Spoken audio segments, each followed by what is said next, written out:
আসসালামু আলাইকুম এভরিওয়ান। মেঘের আড়ালে তুমি গল্পের 4 নাম্বার পার্ট নিয়ে চলে আসলাম। তো বেশি কথা না বলে চলুন গল্প শুরু করা যাক।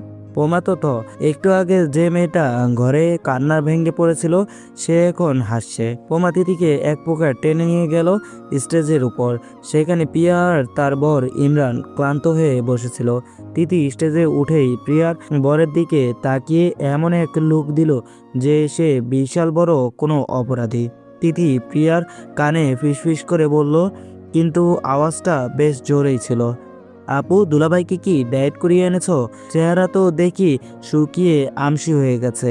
বিয়ের পর কিন্তু আমার স্পেশাল ট্রিট লাগবে, নইলে বাসর ঘরের তালা আমি মারবো। পুরা স্টেজে হাসির রোল পড়ে গেল।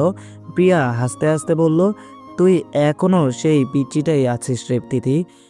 সিঁড়ির উপরে দাঁড়িয়ে কাবির দেখছিল সব। সে নিচে নামতে গিয়েও থমকে দাঁড়ালো। তিথির এই রূপ সে কল্পনা করতে পারেনি। যে মেয়েটা 10 মিনিট আগে তার সামনে অপমানে কুঁকড়ে যাচ্ছিল সে এখন পুরো বিয়ের আসর মাতিয়ে রাখছে। তিথি স্টেজের উপর থেকে আর চোখে দেখলো কাবির ওকে দেখছে। সে এবার দুষ্টুমির মাত্রা আরও বাড়িয়ে দিল।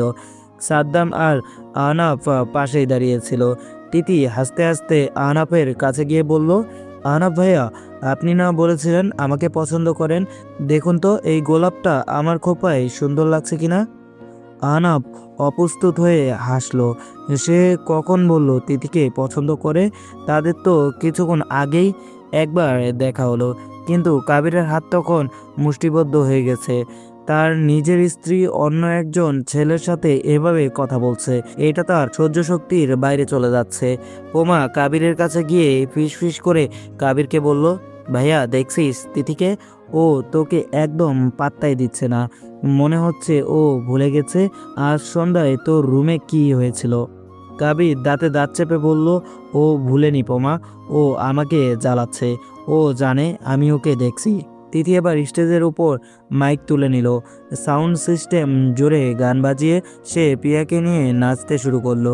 তার টানা টানা চোখ দুটো বারবার কাবিরের দিকে যাচ্ছিল, যাতে বিদ্যুৎ তার চ্যালেঞ্জ স্পষ্ট। কাবির এক পর্যায়ে ভিড় ঠেলে তিথির একদম কাছে এসে দাঁড়ালো। তিথি নাচের মাঝেই কাবিরের সাথে ধাক্কা খেলো। এবার সে সরি বলল না, বরং দ্রুত কুঁচকে বলল, ওমা মিস্টার কায়নাত যে, আপনি কি এখানেও কোনো ডিল ফাইনাল করতে এসেছেন, নাকি কাউকে কত টাকা দেবেন সে হিসাব করছেন? কাবির নিচু গলায় বলল, তিথি বাড়াবাড়ি হয়ে যাচ্ছে, চলো আমার সাথে কথা আছে। তিথি ফিসফিস করে হেসে উঠল, দুঃখিত স্যার, আমি ব্যস্ত। আমার মতো দামি মানুষের সময় তো বড্ড অল্প, তাই না? বলেই সে আহনাফের হাত ধরে টেনে নিয়ে গেল নাচের মাঝখানে। কাবির মাঝপথে একা দাঁড়িয়ে রইল। তার চোখ এখন তীব্র আগুন আর অনুশোচনার সংমিশ্র। সে বুঝতে পারছে এই তিথিকে সামলানো এখন তার জীবনের সবচেয়ে বড় চ্যালেঞ্জ হতে যাচ্ছে। পিয়া লাল বেনারসি পরে যখন ঘর থেকে বের হলো, তার দুই চোখ দিয়ে অবিরাম জল ঝরছে। আলতাফ রহমান মেয়ের মাথায় হাত বোলাতেই পিয়া ঢুকরে কেঁদে উঠে বাবার বুকে আছড়ে পড়ল। পাথর শক্ত আলতাফ রহমানের চোখ থেকেও আর জল গড়িয়ে পড়ছে। তিনি অস্পষ্ট স্বরে বলল, পরের বাড়ি যাচ্ছিস মা, সবার সাথে মিলেমিশে থাকিস, কোনো কষ্ট হলে মনে করিস তোর এই বাবা বেঁচে আছে। সারাই ইয়াসমিন মেয়ের গাল ধরে চুমু খেলেন, কিন্তু কান্নায় তার গলা দিয়ে কথা সরছে না। পোমা পিয়ার হাত ধরে হাউমাউ করে কাঁদছে। এক রাতের ব্যবধানে যেন বোনটা পর হয়ে যাচ্ছে। তিথি এতক্ষণ নিজেকে শক্ত রাখার চেষ্টা করছিল, কিন্তু পিয়ার কান্না দেখে তারও বুক ফেটে যাচ্ছে। সে পিয়ার কাছে গিয়ে জড়িয়ে ধরল। পিয়া তিথির কাঁধে ফিসফিস করে বলল, তিথি তুই কিন্তু আমাদের এই বাড়িটার প্রাণ হয়ে থাকবি, আমার মা বাবাকে দেখে রাখিস, আর কাবির ভাইকে বড্ড বেশি জ্বালাস না। আমার ভাইটা বাইরে থেকে কঠিন হলেও ভেতরে তোর জন্যই পাগল। তিথি চোখের জল মুছে একটা দুষ্ট হাসি দিল। আপু তুমি নিজে চিন্তা করো, দুলাভাই যদি তোমাকে বেশি জ্বালায় তবে জাস্ট একটা কল দিও, আমি আর প্রমা গিয়ে দুলাভাইয়ের বাড়ির জানালার কাজ ভেঙে দিয়ে আসবো। পিয়া অশ্রুসিক্ত চোখে হেসে ফেলল। পিয়া গাড়ির দরজা ধরে দাঁড়িয়ে আছে, তার চোখ দুটো লাল হয়ে ফুলে গেছে। কাবির এগিয়ে এসে পিয়ার কাঁধে হাত রাখলো। পিয়া মুহূর্তেই বড় ভাইয়ের বুকে মাথা রেখে ডুকরে কেঁদে উঠল। কাবির গলা ধরে আসার সুরে, কাঁদিস না পিয়া, তুই তো জানিস তোর এই ভাইটা তোকে কতটা ভালোবাসে। নতুন জীবনে কোনো সমস্যা হলে, কেউ কিছু বললে তুই শুধু আমাকে একটা ফোন দিবি। তোর ভাই এখনো মরে যায়নি। পিয়া কাঁদতে কাঁদতে, ভাইয়া তুমি নিজের খেয়াল রেখো, সারাদিন শুধু কাজ আর বিজনেস নিয়ে থেকো না, এবার একটু নিজের জীবনের দিকে তাকাও। আর হ্যাঁ, তিথিকে একদম হারাবে না, ও অনেকে অভিমানী, ওকে আগলে রাখার দায়িত্ব তোমার। কাবির পিয়ার মাথায় চুমু খেয়ে তাকে আলতো করে সরিয়ে দিল। এবার পোমা এগিয়ে এলো, সে পিয়ার হাত দুটো শক্ত করে ধরে রাখলো। পোমা বলল, আপু তুই চলে গেলে আমার ঘরটা তো একদম খাকা করবে রে। আমার ড্রেসগুলো এখন কে চুরি করে পরবে? কার সাথে আমি মাঝরাতে আইসক্রিম নিয়ে কাড়াকাড়ি করব? প্রিয়া একটু হেসে পোমার গাল মুছে দিয়ে, কেন, তিথি আছে না, এখন থেকে ওই তোর সব। আর শোন পোমা, ভাইয়া কিন্তু অনেক জেদি, তুই মাঝখান থেকে ভাইয়া আর তিথির মধ্যকার দূরত্বটা কমিয়ে দিস।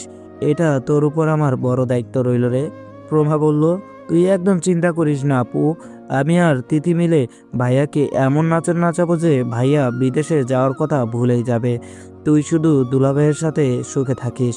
ঠিক তখন পিয়ার বর গাড়ি থেকে নেমে এলো। কাবির তার হাত ধরে গভীর কিন্তু আবেগী গলায় বলল, আবার কলিজার টুকরোটাকে আপনার হাতে তুলে দিলাম, কোনোদিন ওর চোখে জল আসতে দেবেন না। দুলাভাই হেসে মাথা নাড়ালো। পিয়া শেষবারের মতো কাবির আর পোমার দিকে তাকিয়ে গাড়িতে বসলো। গাড়িটা চলতে শুরু করলো। পোমা চিৎকার করে বলতে লাগলো, আপু কাল সকালেই কিন্তু ফোন দিবি। আর হ্যাঁ, তিথিকে আমি আজই আমাদের বাড়িতে নিয়ে যাচ্ছি। গাড়িটা চলে যাওয়ার পর কাবির আর পোমা একে অপরের দিকে তাকালো। পোমা দেখলো কাবিরের চোখেও এক ফোঁটা জল চিকচিক করছে, যা সে দ্রুত আড়াল করে নিল। বন্ধুমহলের কাবিরের উপর চোখ পড়ল। সাদ্দাম সবার আগে গিয়ে কাবিরের ঘাড়ের উপর হাত রেখে ঝুলে পড়ল। কিরে কাবির, অনেকক্ষণ তো বড় ভাইয়ের মতো সিরিয়াস মুখ করে কোণে বিদায় দিলি, এখন একটু আমাদের দিকে ফিরে তাকা। আমরা কি তোর বিয়ের বাড়িতে শুধু খাওয়ার জন্য এসেছি? রোনা পাশে দাঁড়িয়ে হাতবাজ করে বাঁকা চোখে তাকালো। আসলে ও তো এখন আমাদের চিনবে না, দেশে ফিরেই আস্ত একটা ডিনামাইট থুরি তিতির পাল্লায় পড়েছে, তো মাথাটা মনে হয় হ্যাং হয়ে গেছে। কাবির, রোনা, সাদ্দাম আর আহনাফের কথা শুনে যেন আকাশ থেকে পড়ল। গত কয়েক মিনিট ধরে তারা যে মেয়েটিকে নিয়ে ঠাট্টা করছিল, যে মেয়েটির সাথে আহনাফ ফ্লার্ট করার চেষ্টা করছিল, সে কিনা কাবিরের স্ত্রী, তাও আবার 6 বছর ধরে। আহনাফ অবিশ্বাসের সুরে বলে উঠল, কি বলছিস সেসব কাবির? ইয়ার কি করার আর জায়গা পাসনি? তিথি তোর বউ হলে তুই এতদিন আমাদের বলিসনি কেন? কাবির চোয়াল শক্ত করে মঞ্চের দিকে তাকিয়ে রইল। সেখানে তিথি তখনও হাসছে, কিন্তু কাবিরের মনে হলো ওই হাসির আড়ালে তিথি তাকে বিদ্যপ্ত করছে। আবির ধীরগলায় বলল, ইয়ার কি করছি না অনব, 6 বছর আগে আমাদের বিয়ে হয়েছিল, কিন্তু সেই সম্পর্কের কোনো মর্যাদা আমি কোনোদিন করিনি, তাই হয়তো বলার প্রয়োজন মনে করিনি। সাদ্দাম অবাক হয়ে বলল, তার মানে আজ সন্ধ্যায় পোমার রুমে যা হচ্ছিল, তুই নিজের স্ত্রীর গায়ে হাত তুলছিলি? কাবির চুপ করে রইল, তার নীরবতায় সব উত্তর দিয়ে দিচ্ছিল। কাবিরের কথা শুনে রোনা, আহনাফ আর সাদ্দাম তিনজনেই পাথরের মতো জমে গেল। তারা সবাই একই কলেজের বন্ধু, অথচ তাদের একজন এত বড় একটা সত্য 6 বছর ধরে লুকিয়ে রেখেছে। রোনা তীব্র চোখে কাবিরের দিকে তাকিয়ে, তুই আমাদের সাথে এতদিন নাটক করেছিস কাবির? আমরা যখন তোকে বিয়ের কথা বলতাম তুই হাসতি, অথচ তুই অলরেডি ম্যারিড, তাও আবার 6 বছর। আহনাফ অবিশ্বাসের সুরে বলল, রোমা ঠিকই বলছে, তুই তো আমাদের ট্রাস্ট ভেঙেছিস। ও কি তবে এই 6 বছর তোর লুকোচুরির শিকার হয়েছে? কাবির চোয়াল শক্ত করে মাথা নিচু করে রইল। সে বুঝতে পারছে তার সবচেয়ে কাছের বন্ধুদের কাছে সে আজ ছোট্ট হয়ে গেছে। সাদ্দাম মাথা চুলকে, ভাই আমি তো ভাবতেই পারছি না, ওই যে মেয়েটা স্টেজে দাঁড়িয়ে সবার সাথে মজা করছে, সে আমাদের ভাবি, আর তুই কিনা ওর সাথে কিছুক্ষণ আগে অমন ব্যবহার করলি। ঠিক তখনই রোমা এক ধাপ এগিয়ে গেল। সে তিথির দিকে ইশারা করে কাবিরকে বিদ্যুৎ সুরে বলল, দেখ কাবির, তুই হয়তো ভেবছিলি তিথিকে লুকিয়ে রেখে তুই তোর ব্যাচেলর লাইফে এনজয় করবি, কিন্তু আজ দেখ তিথি নিজেই তোর মুখোশ খুলে দিয়েছে। ও আজ তোকে বিন্দুমাত্র পরোয়া করছে না। মঞ্চ থেকে তিথি তখনও তাদের দিকে তাকিয়ে হাসছে। সে যেন দূর থেকে বন্ধুদের এই অস্থিরতা উপভোগ করছে। সে গ্লাস হাতে একটু এগিয়ে এসে উচ্চস্বরে বলল, কি হলো, তোমরা চুপ কেন? 6 বছর আগের পুরনো ধুলাবালি আজ হঠাৎ চোখের সামনে উড়ে এলো। রোনার কাবিরের দিকে ঘুরে দাঁড়িয়ে বলল, কাবির, তুই এখনই গিয়ে ওকে থামা। ও তোকে সবার সামনে তামাশা বানাচ্ছে। কাবির ঠান্ডা গলায়, থাম রোনা, ও যা করছে করতে দে। আমি তো চেয়েছিলাম ও সবার সামনে না আসুক। আজ ও এসেছে, নিজের পরিচয় নিজে দিচ্ছে, এতে আমার আর কিছু করার নেই। আহনাব কাবিরের কাঁধে হাত রেখে বলল, বন্ধু হিসেবে বলছি কাবির, তুই তিথির সাথে যা করেছিস সেটা ঠিক করিসনি। রোনা রেখে আছে কারণ ও নিজেও একজন মেয়ে, তাই তিথির অপমান সহ্য করতে পারেনি। কিন্তু আমি অবাক হচ্ছি তোর উপর, এতটা নিষ্ঠুর তুই কিভাবে হলি? আজকের গল্পটা এই পর্যন্ত শেষ হয়ে গেল। পরবর্তী পার্ট পেতে অবশ্যই এই চ্যানেলটি সাবস্ক্রাইব করে রাখবেন। ধন্যবাদ।